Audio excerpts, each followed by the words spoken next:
Cuídate de Amán, porque esta batalla es espiritual. Vamos a leer Esther 3:1. Leemos bajo la bendición del Padre, del Hijo y del Espíritu Santo de Dios. Amén. Amén.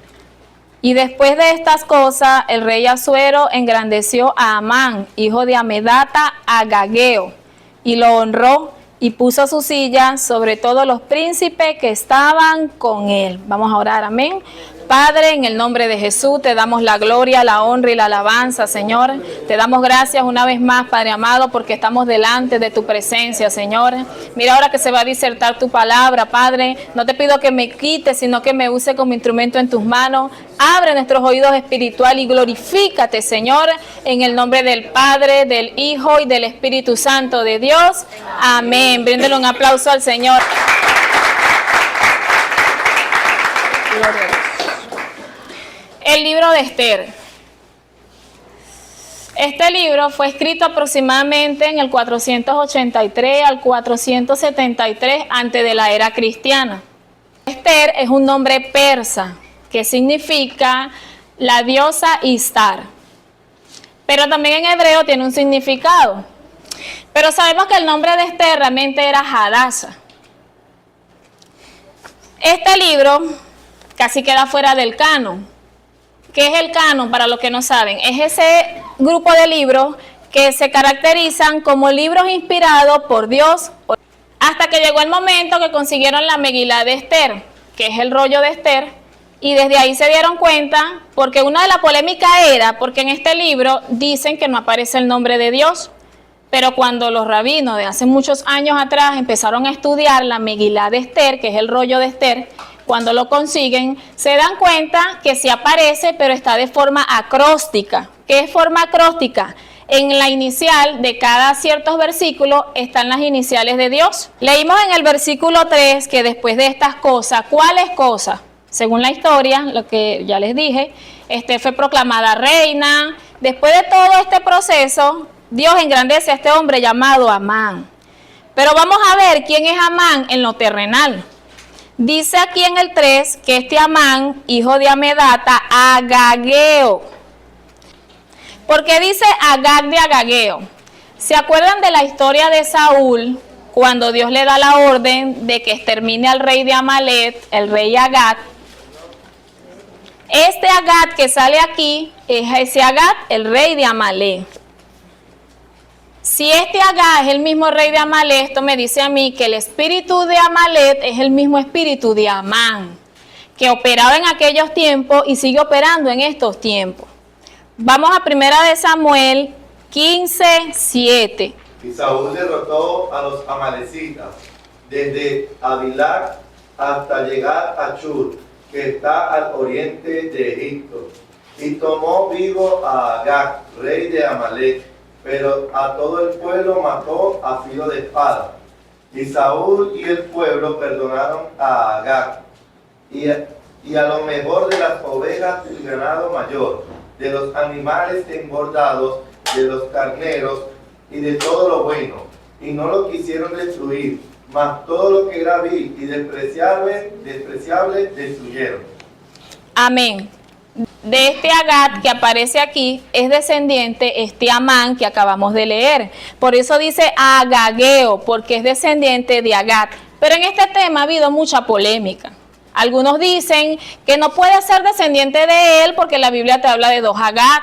Otros dicen que no puede ser por la diferencia de años y así sucesivamente. Pero si nos vamos ahí mismo, en ese, no estamos leyendo, pero al 32 dice: después dijo Samuel, traedme a Agag, rey de Amalek.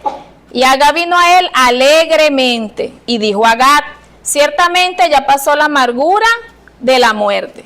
Entonces aquí hay una connotación. ¿Cuál? Si alguien está en peligro su vida y a punto de morir, conociendo quién era Samuel, que dice la Biblia que ninguna de sus palabras cayeron por tierra, él no se iba a presentar delante de él alegremente. Es probable que hayan pasado algunos días o cierta cantidad de tiempo, porque ¿qué pasa con la Biblia? De un versículo a otro pueden haber pasado días, meses o años. La Biblia no fue escrita de forma cronológica.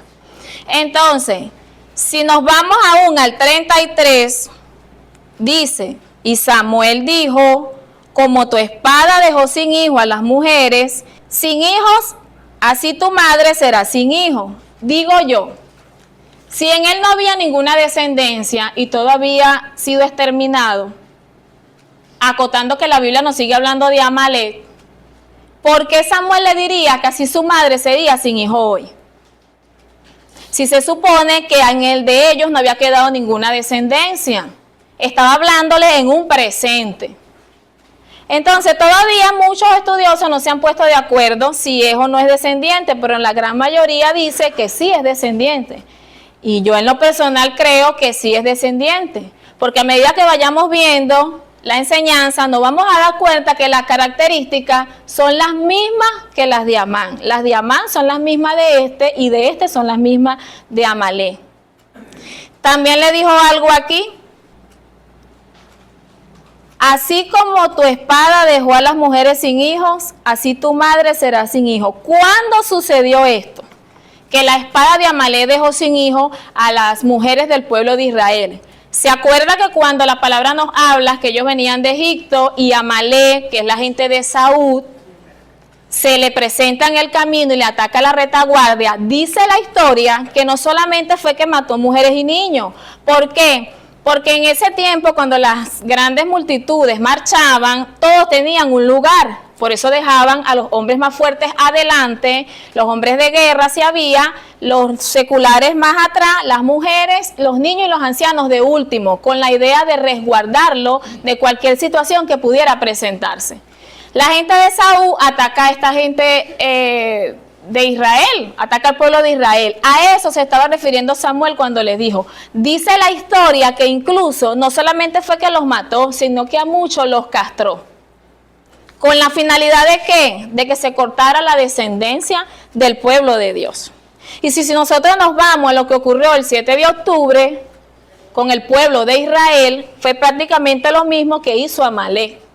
Estaba viendo unos documentales donde no solamente fue que se metieron y mataron, sino que en medio de la persecución violaron mujeres. ¿Por qué le digo que fue lo mismo? ¿Qué estaban haciendo ellos? Hay varios tipos de judíos. ¿En qué sentido? Está el clásico, que vive una vida normal, como un inconverso normal, no tiene ningún tipo, no practica ningún tipo de religión. Y está el judío practicante, que celebra su fiesta. Está el ortodoxo. ¿Qué pasa con esto? Los laicos, los clásicos, eran los jóvenes que estaban en el Festival Nova, que es el festival donde somos como queremos, estamos libres, hacemos lo que queramos. Los practicantes eran los que estaban en los kibbutz, que son como casitas, asentamientos, donde ellos se establecen ahí cada cierto tiempo para celebrar las fiestas que les manda el libro de Moisés. ¿Estaban descuidados como estaba el pueblo de Israel? Claro que estaban descuidados. Aquellos en su libertinaje y estos descansando de las fiestas que habían tenido, que la fiesta bíblica que ellos celebran. ¿Y qué hizo el Hamas cuando ellos menos se le esperaban? Los atacó y hizo desastre, como ya muchos sabemos. Fue tan terrible que estaba viendo un testimonio de unas personas que muchos se suicidaron. Hubieron mujeres que con las armas la abusaron sexualmente y con las armas le destrozaron la pelvis, la cadera. O sea, mira la magnitud de maldad que hay en esta gente de Amalek. Pero yo me hacía una pregunta. Si Esaú y Jacob, los dos fueron hijos de la promesa que fue Isaac,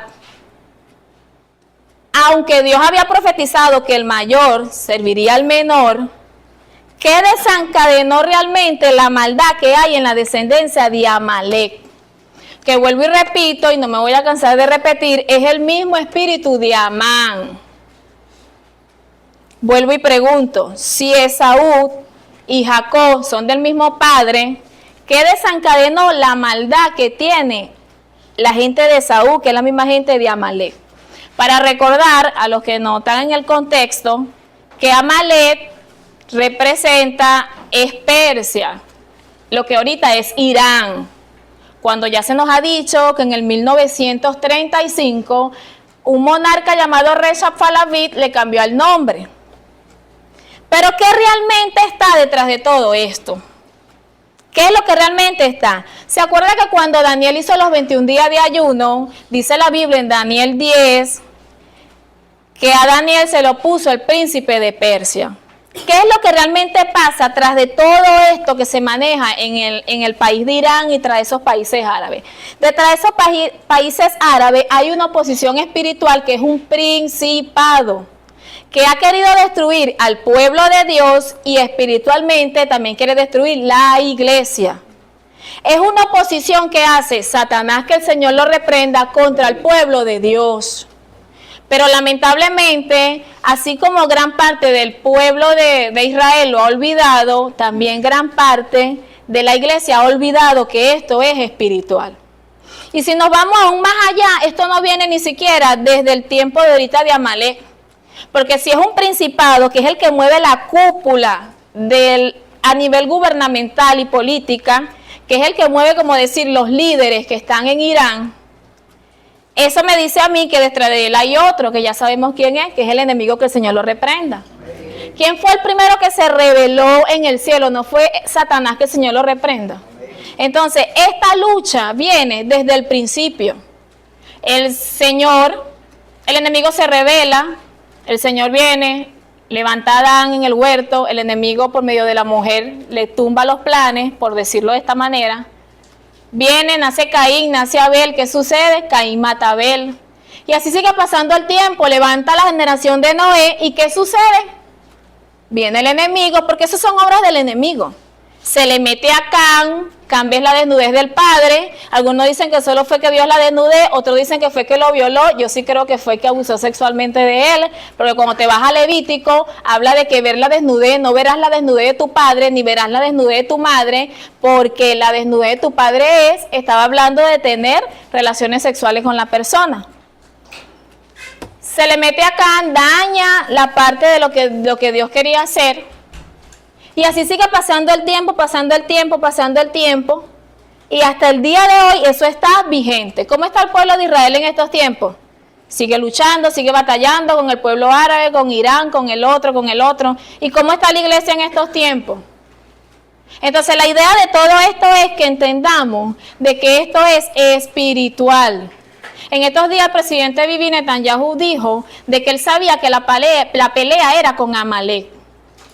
Y ciertamente lo dijo en los dos sentidos, lo dijo en lo espiritual y lo dijo por la descendencia que viene la gente de Irán, uno de los países con que ellos están en guerra.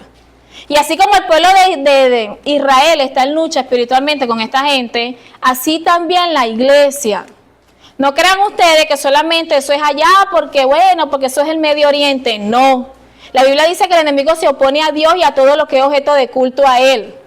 Esto no es porque aquel es el más usado, o aquella, o aquel es y al otro no es, no. Si usted toma la decisión y tomó la decisión de venir a los pies de Cristo y servirle, ese espíritu inmundo también, usted se va a hacer enemigo de Satanás, que el Señor lo reprenda.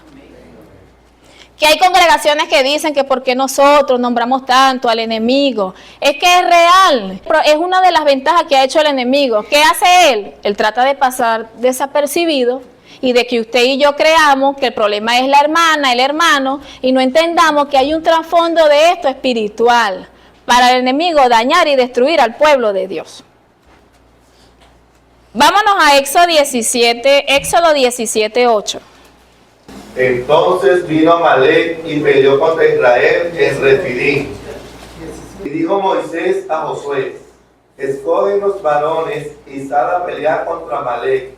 Mañana yo estaré sobre la cumbre del collado y la vara de Dios en mi mano. E hizo Josué como le dijo Moisés, peleando contra Amalek. Y Moisés y Aarón y Hur subieron a la cumbre del collado. Y sucedía que cuando alzaba Moisés su mano, Israel prevalecía. Mas cuando él dejaba su mano, prevalecía Amalek. Amén. ¿Qué me dice esto? Levanto las manos, voy ganando. Bajo las manos, voy perdiendo. Esto me dice a mí que esto es espiritual. Si él levantaba sus manos, estaba clamando. Humanamente se cansaba, sí, ciertamente. Y dice que subió Aarón y subió Hur con él, o sea, que él no estaba solo. O sea, esa acción de levantar las manos y bajarla me dice que la lucha era espiritual. Pero ¿qué pasa? Lo que pasaba en lo espiritual se reflejaba en lo terrenal. ¿Quiénes estaban tras de todos esos hombres que estaban peleando y matándose con el pueblo de Israel? Este espíritu de Amalek, que es el espíritu del enemigo. Hasta que llegó el momento que consiguieron la Meguila. Entonces, cuando Moisés alzaba sus manos, yo no creo que él estaba así. No, seguramente estaba clamando a Jehová Dios Todopoderoso para que siguiera intercediendo por su pueblo. Cuando bajaba las manos, humanamente, seguramente como se cansaba. Entonces, ¿qué quiere decir esto? Que es necesario que entendamos que esto es espiritual. Cuando tú bajas las manos y dejas de orar, el enemigo gana ventaja. Cuando tú bajas las manos y dejas de clamar, el enemigo gana ventaja. Que te parezca repetitivo, pero tienes que entender que esto es espiritual. Y si tú bajas las manos, si tú bajas las armas que Dios te dio y que Dios me dio, va a prevalecer Amalek. Y es necesario que entendamos que Amalek no puede prevalecer ni en tu vida ni en la mía. Es necesario que entendamos que ya basta de bajarle las manos a Amalek. Y si no podemos, Dios va a enviar al Padre, al Hijo y al Espíritu Santo para que nos ayude porque Él está presto. Pero Él solo quiere que levantemos las manos y que le clamemos. Basta de bajarle las manos a Amalek. Porque lamentablemente a veces sucede de que estamos tranquilos, nos relajamos un poco porque suele pasar. Entonces nos activamos cuando el enemigo se alborota. Entonces es tiempo de que levante tus manos y entienda que ese problema, que esa situación, que lo que tú estás viviendo es el enemigo, que el Señor lo reprenda, que te quiere destruir. Y esto no vale de que tengas cargo o que no tengas cargo, de que estés aquí arriba o estés allá abajo sentada. Si tú decidiste buscar de Dios y tú te guardas y te santificas, tú eres enemigo de Amalek. Porque él se opone a todo lo que es Dios y es objeto de culto a Dios. Mira lo que hay aquí. Esto que hay aquí es tremendo. Dice que tomaron una piedra y la pusieron debajo de él.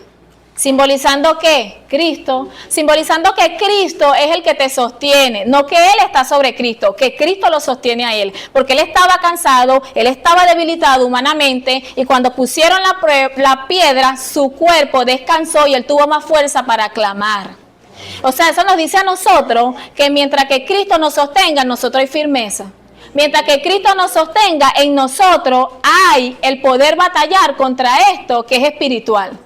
Que espiritualmente, humanamente, nos cansamos, sí. Porque hay momentos que hay situaciones donde decimos no podemos más. Pero Dios te dice en esta mañana, no es que no puedas más, es que tienes que avanzar y tienes que entender que yo te sostengo, que yo soy tu piedra y que yo voy a levantar tus manos para que tú sigas en esa batalla. También dice algo aquí, y Aarón y Hur sostenían sus manos. Estaba la piedra, estaba Aarón y estaba Hur. Estaba Cristo, el Padre y el Espíritu Santo. Y no es el mismo que está con nosotros hoy. Pero a veces quizás vemos la batalla tan fuerte que en vez de creer que el que nos sostiene es más fuerte que el que se levanta, que terminamos bajando las manos. Porque yo creo que la mayoría hemos pasado por allí. En vez de levantar las manos para buscar más en medio de la situación, nos ponemos cabizbajos, nos desanimamos y bajamos las manos. ¿Y qué hace el enemigo? Toma ventaja.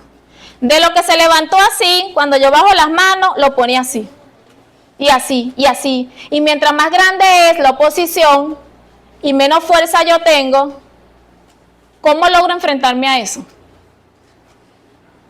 Si Moisés, siendo quien era Moisés, lo que han leído la historia, necesitó ayuda, tanto espiritual como física, ¿qué cara para nosotros? Que era el hombre que hablaba cara a cara con Dios y cuando bajaba de hablar con el Señor resplandecía su rostro. ¿Qué quedará para nosotros? También simboliza a la iglesia. Sabemos que él habla directamente al Señor, pero también simboliza a la iglesia. En todas las congregaciones sabemos que hay un líder puesto por Dios. Y sabemos también que ese líder también se cansa porque es humano. Si te cansas tú y me canso yo, no se van a cansar los líderes en general de las iglesias. Entonces muchas veces tenemos que entender, aunque a veces nos ha costado, me incluyo, de que esas personas no son superhumanos y que esas personas necesitan, tanto en lo espiritual pero también en lo físico, de que nosotros como pueblo de Dios y como ovejas de Dios, prestamos la mano para ese tipo de personas que están batallando. ¿Tú crees que era fácil para Moisés meterse ese poco de día de ayuno y irse para allá arriba por una montaña a hablar con Dios y dejar ese pueblo allá abajo encargado de Aarón y al final Aarón no vigiló y mira lo que sucedió con Aarón. ¿Tú crees que era fácil para él? No era fácil. Pero él necesitó ayuda y Dios se la dio tanto en lo espiritual como en lo secular. Dios es bueno, amén. ¿Qué dice el 13? Y Josué deshizo a Amalek y a su pueblo a filo de espada. Escuchó eso, ¿no? A filo de espada. Cuando el enemigo tentó a Cristo, Cristo le respondió por la palabra, ¿verdad que sí? No se puso a pelear con él. ¿Por qué será que nosotros cuando acontece algo o este espíritu se levanta contra el pueblo de Dios, en vez de nosotros utilizar la palabra y apegarnos a la palabra, queremos hacer nosotros? Entonces muchas veces no vemos esa victoria que nosotros necesitamos porque en vez de usar la palabra, que es la espada que Dios nos dio, no lo hacemos. Y eso no es lo que el Señor quiere. Tenemos que entender de que esto es espiritual y no me voy a cansar de repetirlo. Porque hay gente que como no ve demonios ni ve ángeles, cree que esto es así, y todo es chévere. No, esto no es así. Yo quisiera que Dios le abriera al mundo espiritual a los que nunca lo han visto, aunque sea por 5 segundos. Creo que es mucho, 2 segundos. 2 segundos. Y ustedes se van a quedar sorprendidos, los millones de demonios que nos rodean. Que si no fueran por Dios y los ángeles del Señor que están a nuestro alrededor, ninguno de nosotros estuviéramos aquí hoy. ¿Por qué la palabra? Porque si tú la vives, si yo la vivo y la pongo por obra, Él va a lanzar sus acechanzas, pero no va a poder destruirte. Él te lanza, tú pelas la palabra. Él te dice, tú pelas la palabra. Y así va, y así va, y así va. Hasta que logres la victoria y logremos la victoria. Amén. ¿Qué dice el 14? Y Jehová dijo a Moisés, escribe esto para memoria en un libro. Y di a Josué que raeré de toda la memoria de Amalek de debajo del cielo. Para memoria de un libro. ¿Para qué? Para que ni lo olviden ellos ni lo olvidemos nosotros. Porque si Dios no hubiera querido que la iglesia supiera esto, esto no hubiera quedado aquí impreso. Raeré por completo. ¿Cuándo va a terminar de raer Dios por completo a este que se hace oposición desde el principio? Cuando Satanás, que el Señor lo reprenda de una vez por todas, sea lanzado al lago de fuego.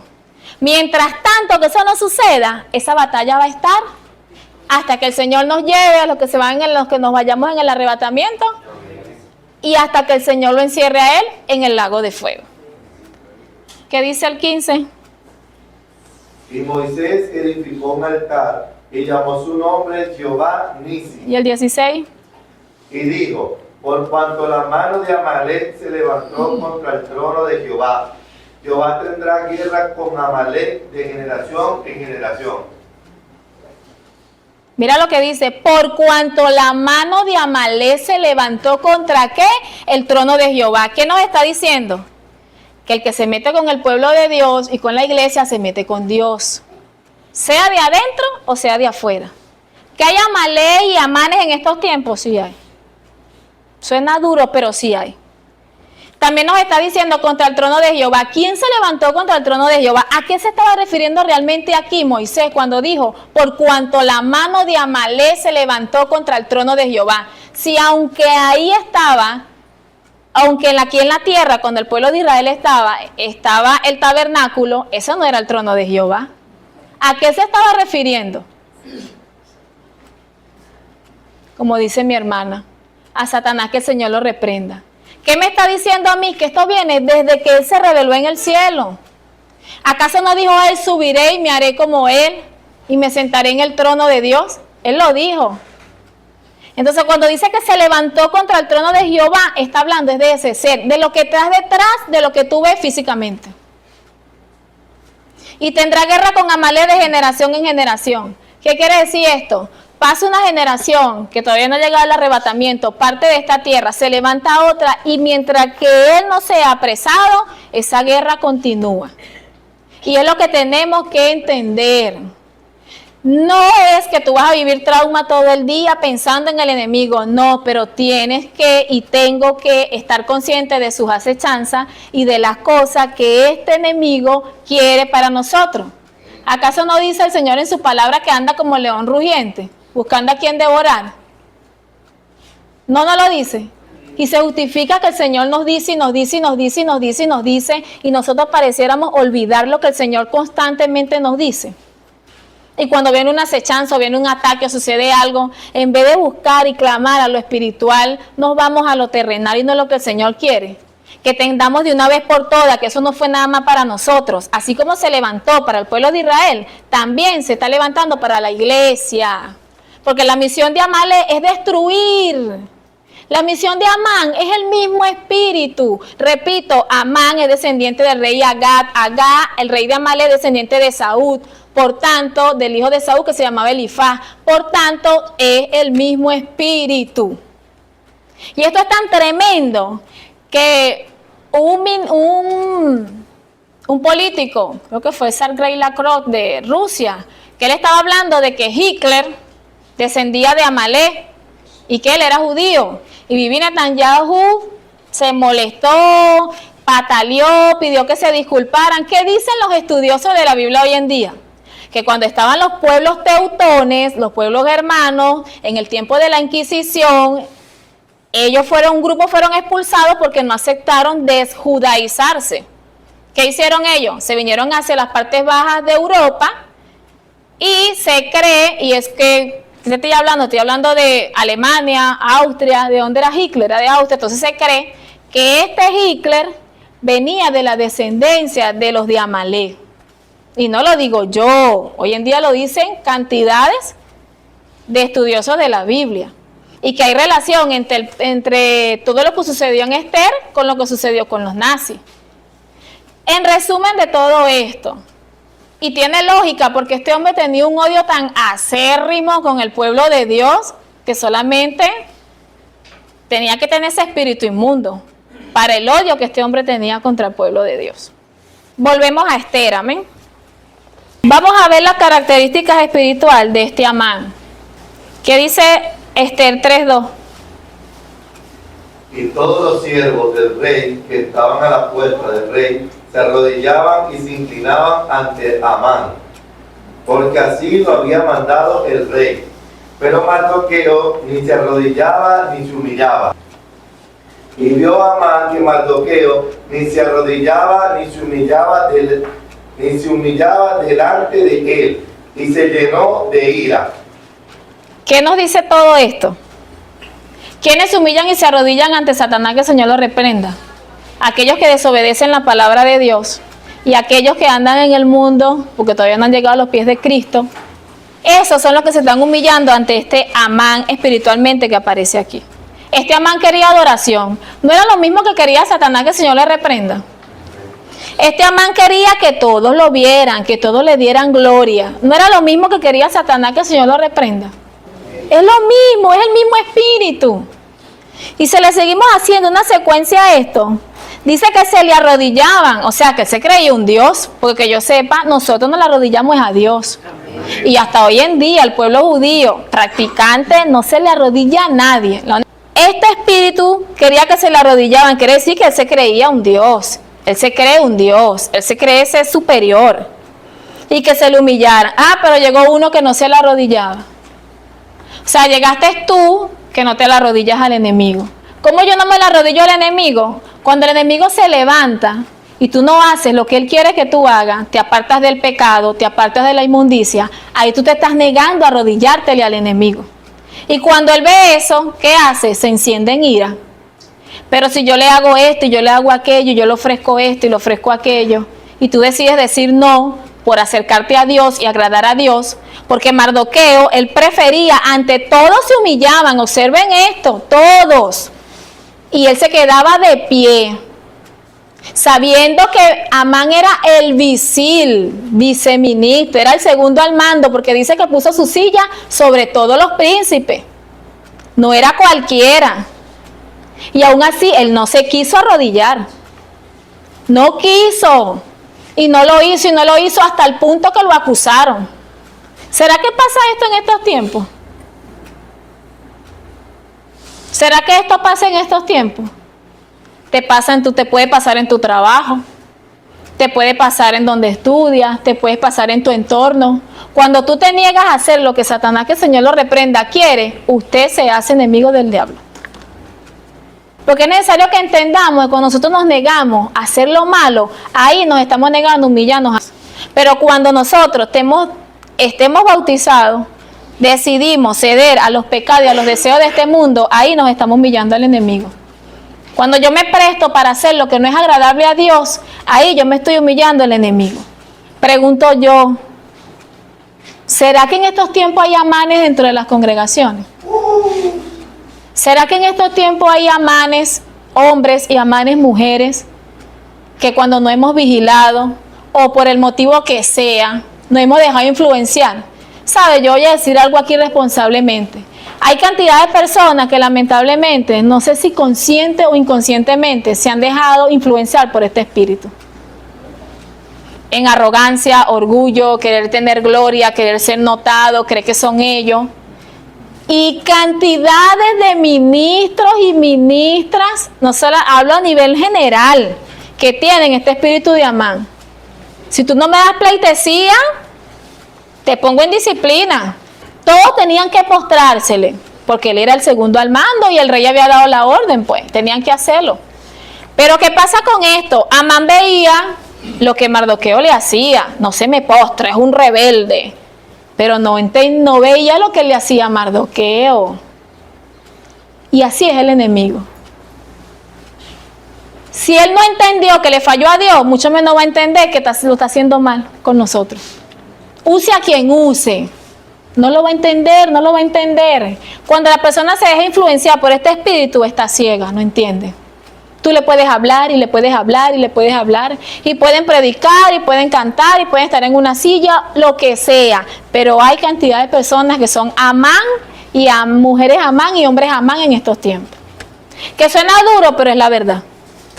Es la verdad. Que si no le dan gloria o no le dan púlpito, se enojan. Que si no hacen esto, no hacen... No. Pero nosotros enfoquémonos en ser como Mardoqueo. Amén. No como Amán. Porque vuelvo y repito, ahí está Esaú y expresó su primogenitura. Agarró mujeres cananeas, no importándole lo que dijera su padre, ni lo sabía que no debía agarrar mujeres cananeas.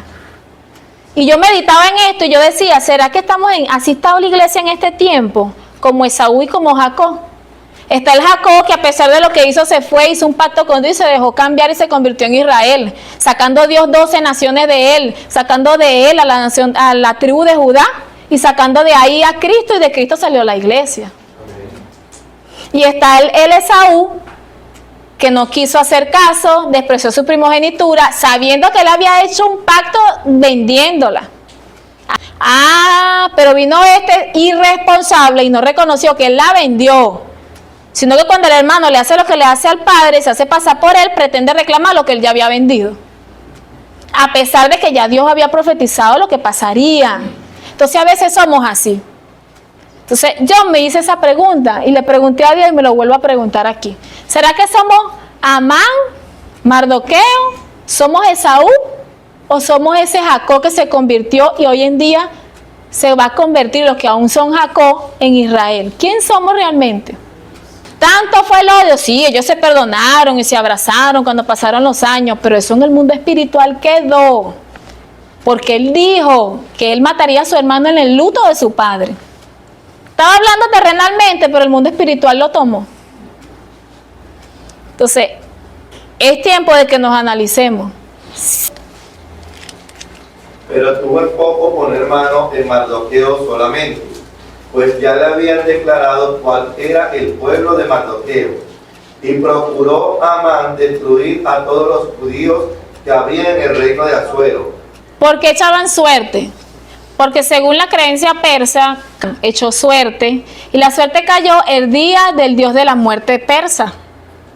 Y por eso es que él decide y cree que estaba apoyado por sus divinidades en hacer lo que él iba a hacer. Porque cuando él echa suerte, cae en el día del dios de la muerte. Y es el día que según él decide destruir al pueblo de Israel. Y si lo llevamos al sentido espiritual, ¿quién es el que quiere matar, hurtar y destruir?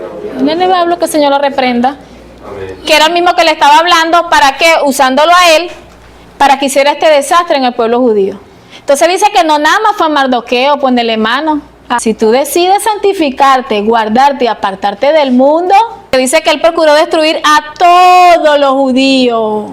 O sea que esto no es individual. Somos un pueblo en Cristo. Él sabe que uno solo que quede, uno solo le va a hacer la guerra. Uno solo que quede. Cuando se vació la iglesia, que quedaron 8, él sabía que así fueran de esos 8, 5 que se guardaran, le iban a hacer la guerra y este volvió a levantarse. Y la gloria sea para Dios, así fue. Y así pasa en todo referente a nuestras vidas. No creamos nada más, saquémonos ese chilo, digo responsablemente, de creer que esto es solamente para los que tienen liderazgos aquí, que esto es solamente para el diácono, el otro. No, para todo el que está aquí. Si usted decidió estar aquí en los caminos del Señor, usted también está propenso a esto y es necesario que se agarre de Dios y es necesario que entienda. Porque cuando ese ser se levanta, aquí dice que se levanta para destruir. Y cuando un soldado sale a la guerra y sale sin armadura, si es que queda vivo, queda bien malherido. Si es que queda vivo. Entonces, si se metieron en ayuno 20, por poner un ejemplo, y el que pudo ayunar no ayunó por el motivo que sea, pudiendo no lo hizo, no se queje cuando tenga man en el cuello, no se queje. Ni vaya a decir que es el enemigo, que la tiene agarrada contigo, que es una bendición que viene. No, reconoce que no porque eso Dios nos llamó a unidad. Vuelvo y repito, los que pudieron hacerlo y no lo hicieron. Dios nos llamó a unidad. Y el enemigo no trabaja desunido. Si el que es malo no trabaja desunido, ¿por qué nosotros vamos a trabajar en lo espiritual en desunión? ¿Por qué? Trabajamos en lo espiritual en desunión, pero pretendemos echar fuera un espíritu inmundo en unión. Hay una contradicción. Si tú ayunas y yo ayuno, la misericordia de Dios, estamos en unidad, fuera en el nombre de Jesús, Él tiene que salir. Pero si yo te aparento a ti ayunar, yo te aparento a ti, pero ese que está ahí sabe que tú no lo estás haciendo. Ese que está ahí sabe cómo estamos nosotros. Entonces es necesario que entendamos lo importante que son las herramientas que Dios nos dio para no dejarnos destruir por el enemigo. Hay cosas que Dios le permite, pero hay cosas que somos nosotros los que le abrimos la puerta. Porque aquí Mardoqueo se mantuvo firme para no fallarle a Dios. Eso es una cosa. Pero si la persona doblega y sabiendo Mardoqueo que no debía postrarse, se postra, hay cosas que Dios le permite al enemigo, sí. Pero hay cosas que nosotros somos los que se las permitimos a él. Y nos justificamos diciendo, el enemigo se me levantó, el enemigo esto, el enemigo aquello, y no entiendo en la situación que no es el enemigo, que no es Juan, que no es Pedro, que es lo que está detrás. Porque sabe que yo he entendido, Dios llamó al pueblo de Israel para adorarle aquí en la tierra, para algo grande, pero también llamó a la iglesia para algo tremendo, estar en las bodas del Cordero con Él, estar en el cielo que no es cualquier cosa. Y lamentablemente nosotros como que lo hemos olvidado. Lamentablemente pareciera que lo hemos olvidado. Pero como Él sí estuvo allá y Él vino de allá y Él sabe cómo es eso allá, Él te hace lo imposible para que tú ni yo lleguemos. Ese es el trabajo de Él. Pero a nosotros se nos olvida. Tú no sabes lo que hay allá físicamente, pero Él sí sabe porque Él tuvo. Y bastante que estuvo. Y tuvo gloria. ¿Acaso que Amán no tenía gloria? Claro que tenía gloria. Que tú pases y todo el mundo tenga que postrarse delante de ti, que el propio rey diga que tienen que hacerlo. Ese hombre tenía poder, tenía dinero, tenía todo, pero para él era en poco, porque ese no se le postraba. Así es el enemigo. Tiene cantidades de ejércitos, cantidades de demonios, cantidades de cosas, espiritualmente malvadas, pero a él se le retuerce en las tripas cuando uno solo de nosotros decide santificarse y guardarse para Dios.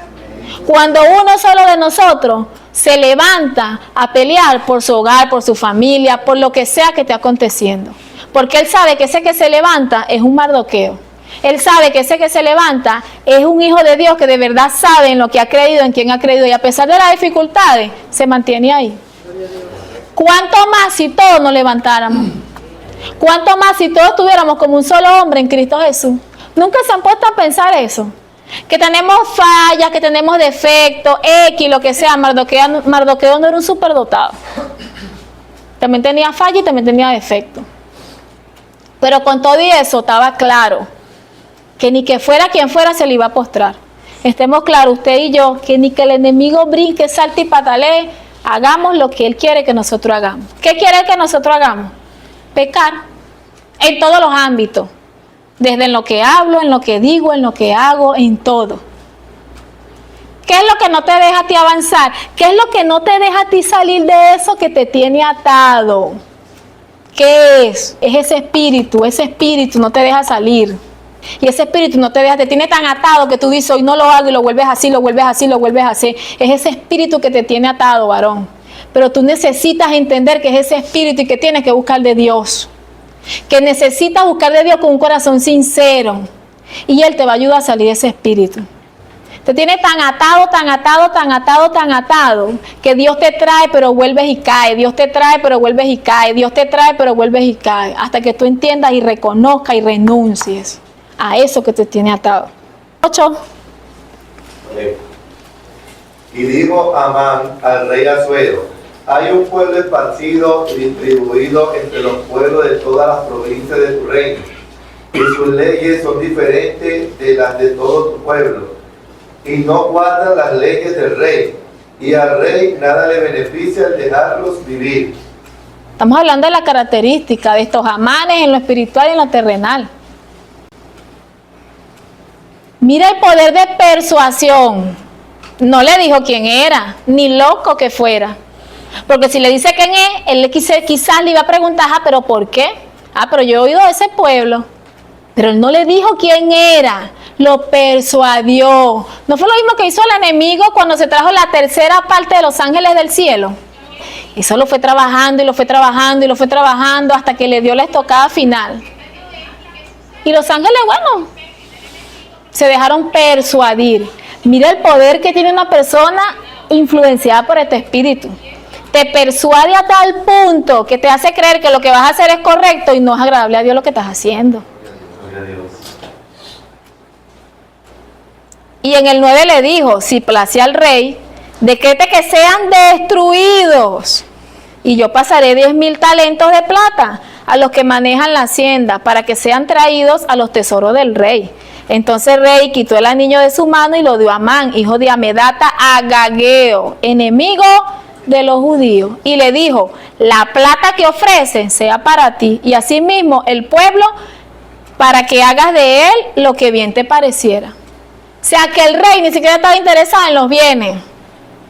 Como este es mi viceministro, él quiere lo mejor para el reino, bueno, yo estoy seguro que le está tomando una buena decisión y lo dejó en sus manos.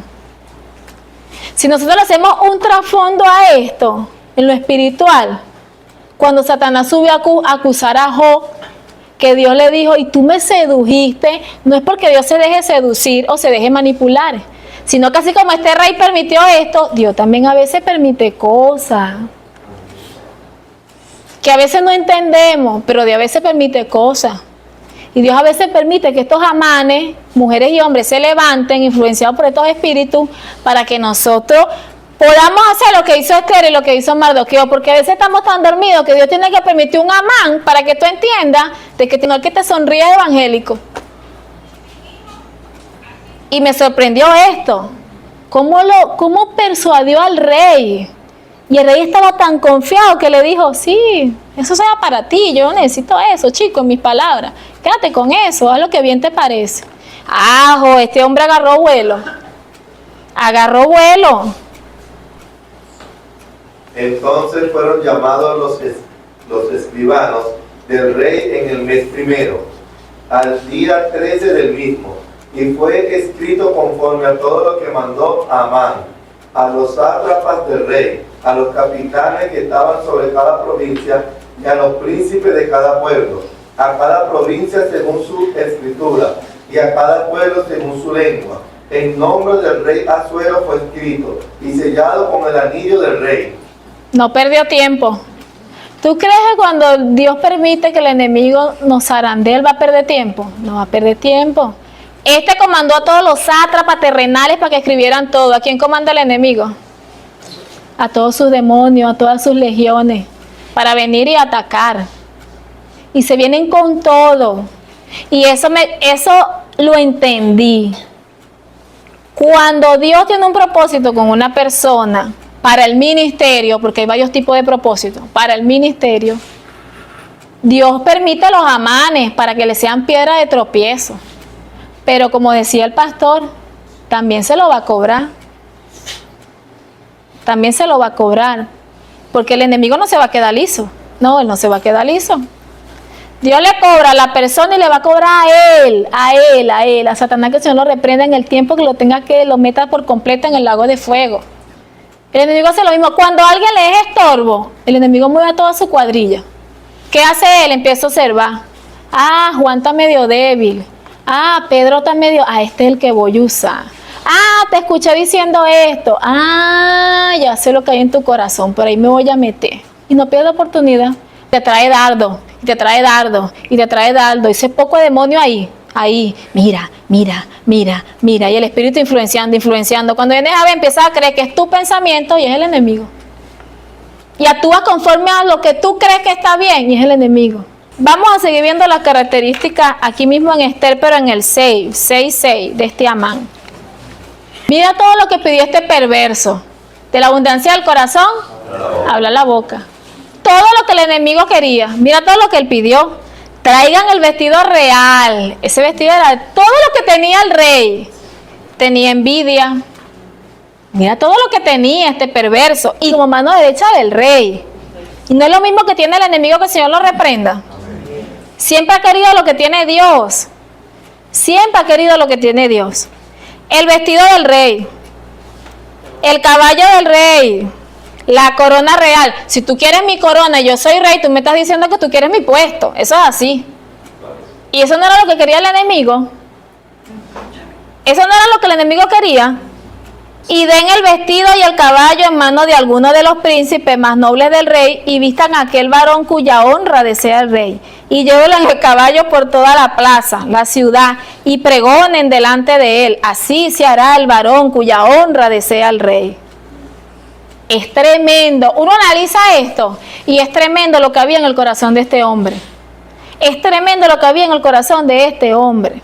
Y espiritualmente es todo lo mismo que el enemigo siempre ha querido. El enemigo quiere lo que Dios te va a dar a ti.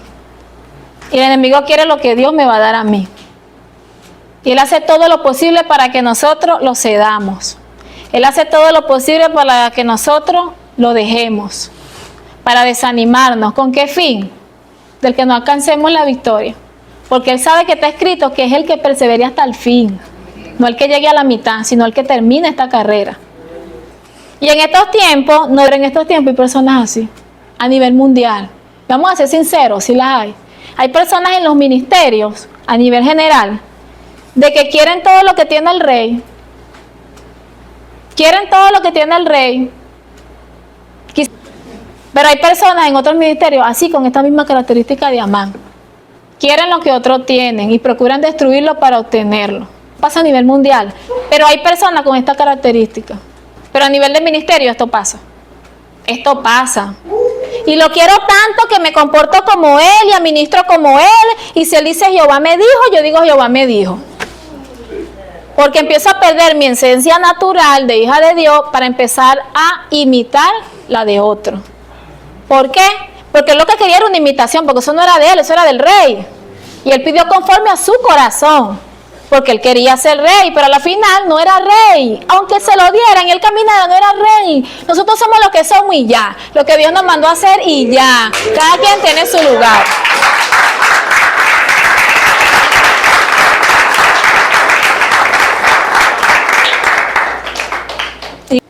Vamos ahí, estamos aquí mismo en Esther. Vamos, el 5:1. ¿Qué simboliza Esther como representación de la iglesia? ¿Qué simboliza el espiritual? ¿Qué simboliza ese rey? ¿Qué simboliza a Cristo? Ahí, porque el libro de Esther es un libro, por eso dice que en unas conjugaciones de palabras que se hacen en hebreo, este libro significa descubre el secreto, o sea, descubre lo que está oculto. Y hay muchas cosas ocultas. Algunos dicen de que hay dos tipos de iglesia. Está la apóstata, está la iglesia que se va y tiene lógica. Porque cuando vemos a Hegai, que fue el eunuco que preparó a Esther, dice que Esther halló gracia ante los ojos de Hegai y hacía todo cuanto Hegai le decía. Y tanto fue que cuando se presentó ante el rey, dice que no procuró llevar ninguna cosa, solo lo que Hegai le dijera. ¿Y quién nos prepara a nosotros? El Espíritu Santo, para presentando ante nuestro futuro esposo, amén. Vamos a leer el 5.1 a ver qué nos dice.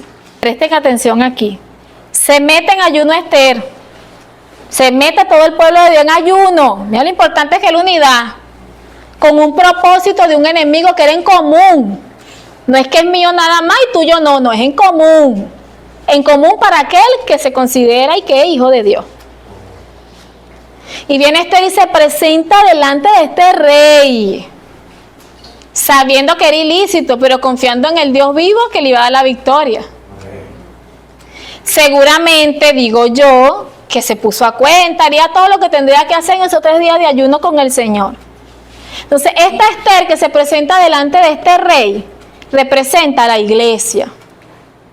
Cuando una iglesia puede hacer cualquier cosa que no haya sido agradable a Dios, pero se humilla a Dios y se presenta ante su rey, ese rey extiende el cetro que simboliza la misericordia de Cristo sobre nosotros. Ese cetro, porque Esther no entró así. Pastor, niña, dile al rey que yo ya hablo con él. No. Ahí hay algo. Ahí hay una actitud corporal. Ahí hay una actitud de sujeción, de humillación. Ahí hay una postura del lenguaje corporal que tenía que decir muchas cosas. Más la gracia del Espíritu Santo a través de los ayunos. Y así somos nosotros cuando nos presentamos delante de Dios. Cuando una iglesia se mete en ayuno y se humilla delante de la presencia de Dios, haya hecho lo que haya hecho, haya el favor de Dios como lo halló Esther delante del rey. Porque ese rey espiritualmente simboliza a Dios y Esther simboliza a la iglesia llena del Espíritu Santo. Y yo me imagino, parafraseando yo, que Esther, según la costumbre, tuvo que haberse postrado en una actitud de humillación, con una mirada baja, en una actitud de sumisión. Y no es lo que nosotros hacemos como iglesia cuando nos metemos en ayuno. Tú no le vas a llegar a Dios, oye, no, chamo, tú sabes que yo fallé, usted sabe, chibú, usted conoce. No, ¿verdad que no le llegamos así? Todos humillados ante los ojos de Dios y todos metidos en ayuno ante los ojos de Dios. No hay nada que Dios no haga. No hay nada que Dios no haga si el enemigo se levanta en una iglesia que se mete en ayuno y oración. Y cuando yo leí esto, que Él extiende el cetro y ya toca la punta, claro, eso simboliza eso. Cuando Cristo extiende el cetro de su misericordia sobre su pueblo para conceder la demanda, que significa petición, que hay en su iglesia. Y está Jehová ahí, pero viene Cristo, que murió por nosotros, se acuerda en su misericordia y extiende, sí, mi novia, yo te perdono, sí, mi novia, dime la demanda. Eso lo hace Cristo Jesús. Y si uno lo analiza y se lo imagina, es tremendo. Pero a mí me impactó cómo ese rey extendió su cetro ante aquella reina que él tenía tiempo que nos llamaba. Mira esto,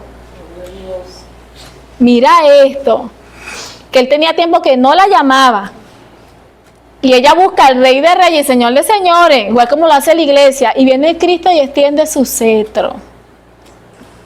No hay nada que Dios no haga cuando la iglesia se mete en ayuno y oración. Amén. Y cuando lo busca con un corazón sincero como lo hizo Esther. Bien, pues. Y que también que Esther no estaba peleando cualquier cosa, estaba peleando la voluntad de Dios. Allá iba. Entonces cuando uno pelea la voluntad de Dios, Dios hace. Para todo. Allá iba lo que dice mi hermano Jimmy. Porque no es pedir a nuestro capricho, es pedir en el centro de la voluntad de Dios. La voluntad de Dios, en el centro de la voluntad de Dios, ni para allá ni para acá, en el centro. Y Esther sabía, y sabía Mardoqueo, y el pueblo sabía, ningún lado estaba escrito que el pueblo de Israel iba a ser raído de la tierra. Y ellos sabían que había un Dios que peleaba por ellos. Y como dice mi hermano, yo no estaba peleando cualquier cosa. ¿Es cualquier cosa lo que usted y yo estamos peleando? No. Ni para ti, ni para mí, ni para nuestra familia. ¿Tú crees que tu familia no está bajo tus hombros? Sí, está bajo los tuyos, bajo los míos, de todos los que estamos aquí. Mardoqueo podía, fíjate que Mardoqueo le dijo, si no lo haces tú, ayuda vendrá de otro lado, pero perecerás tú ahí en la casa del rey. ¿Qué me quiere decir todo esto?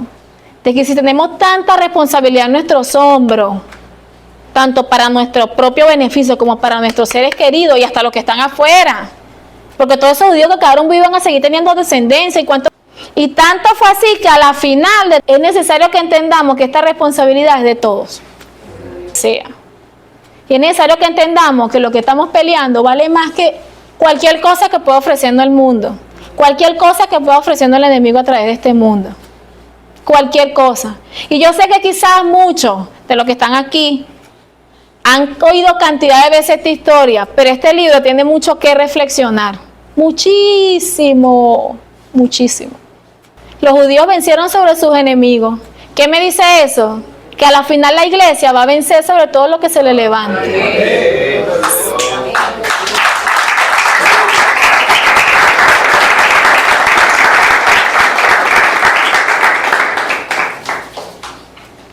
Porque Amán quería ahorcar a Mardoqueo. Porque para ese tiempo la horca era una de las muertes más deshonrosas.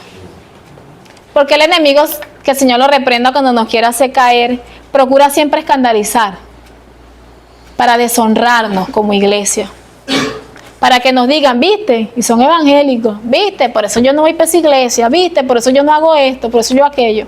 Y eso es lo que quería el enemigo, deshonrar a Mardoqueo, porque la horca era una muerte deshonrosa. La horca era como decir lo peor, donde todo el mundo lo viera.